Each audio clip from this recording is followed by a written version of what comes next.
One is dead, but one is alive.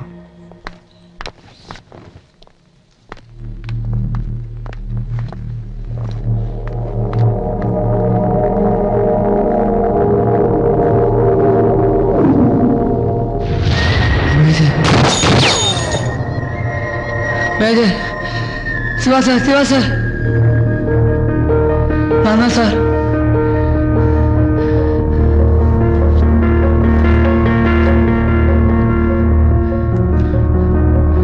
தெரியலையே sir, ஸ்ரீலங்கால உங்களோட கேம்ப் பக்கத்தில் இருக்க அந்த பெரிய வீடு தெரியலையா சார்?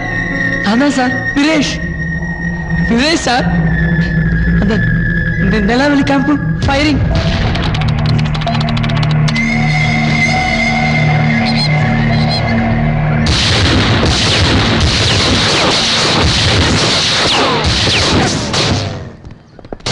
உங்கள்கிட்ட எத்தனை வாட்டி சொல்லியிருக்கு சாப்பாடெல்லாம் எடுத்துட்டு வர வேணாம். உன் அம்மாவுக்கு நீயே ஒரு பெரிய தலைவலி. இதை கொடுத்து அனுப்பினதே அம்மா தானே சார். இது உங்கள்கிட்ட கொடுக்கலாண்டா அம்மா என்ன திட்டுவா சார்?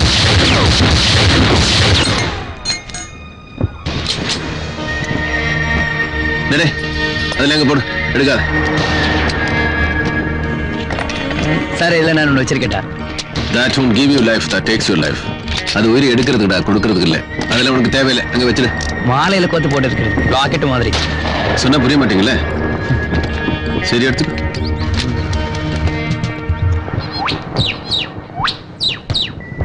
இந்த பறவை மலபார் ஹார்ன்பில்ஸ் தானே? இல்ல சார், இது வந்து ப்ளூ ஃபேஸ் மல்ஹோஹா. இது லோவர் ஆல்டிடியூட்ல பறக்கக்கூடிய பறவை சார். இந்த சீசன்ல இதை ஸ்ரீலங்காவில் நிறைய பார்க்கலாம். நீ டாக்டர் ஆகணும்னு சொன்னேன், இதெல்லாம் எப்படி தெரியும்? எல்லாம் எங்க அப்பா சார். எங்க அப்பா ஒரு என்சைக்ளோபீடியா, ஒரு நடமாடும் பல்கலைக்கழகம் சார்.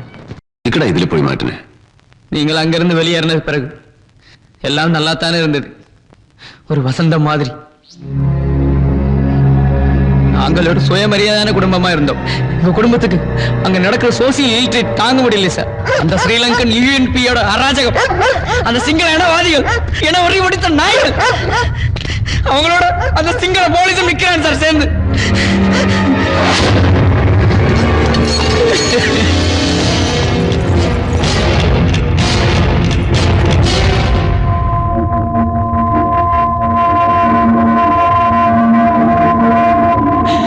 என்ன காப்பாத்த என் அம்மா கால பிடிச்சு கேட்கிறா சார்.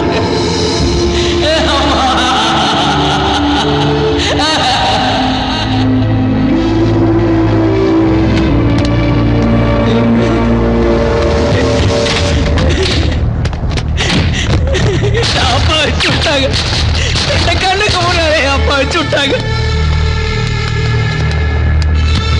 இறக்கவே இல்லை வேண்டாம், அப்பா கொடூரமா அடிச்சாங்க. ஐயோ என்ன தங்கச்சிய, ஐயோ என்ன தங்கச்சிய.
எனக்கு அங்க அடிபட்டதுதான் சார் காலில்.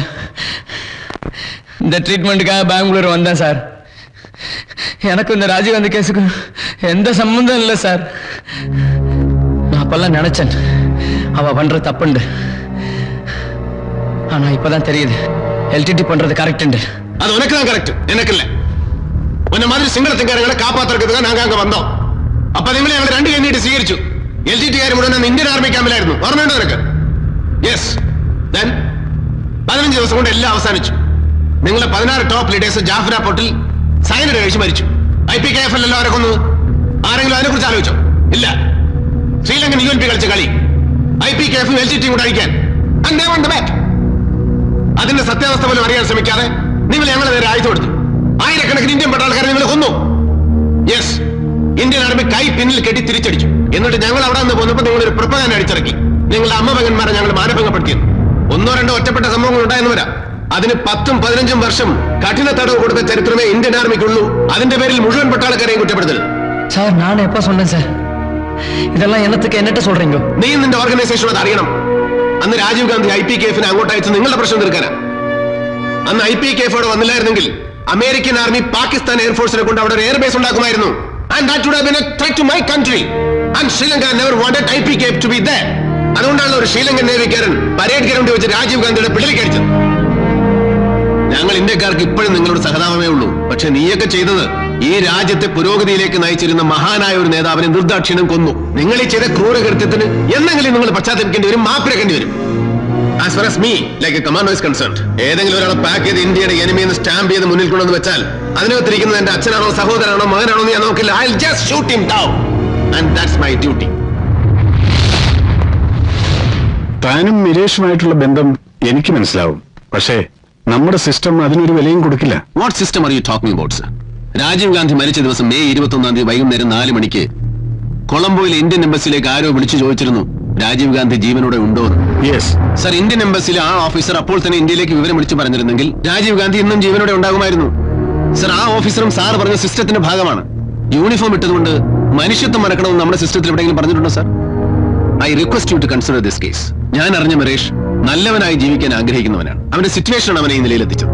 ബട്ട് ശിവ, അവനിന്ന് രാജീവ് ഗാന്ധി വധക്കേസിലെ പ്രതിയാണ്. അല്ല സർ, അവൻ ശ്രീലങ്കൻ യുദ്ധത്തിൽ പരിക്ക് പറ്റി ചികിത്സയ്ക്ക് വന്ന ഒരാളാണ്.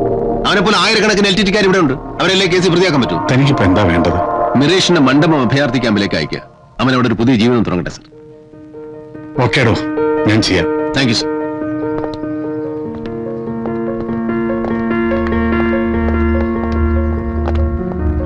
മിരേഷ്,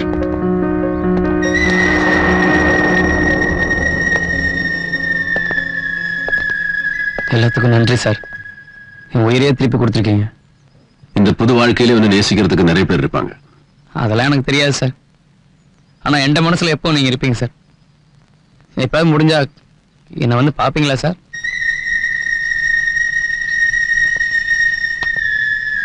மிரேஷ்,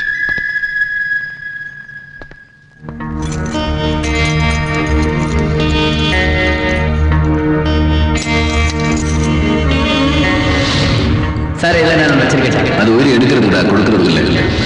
அதில் உனக்கு தேவையில்லை வச்சு இது ஞாபகம் என் வாழ்க்கையில் எப்போ இருக்கக்கூடாது சார்.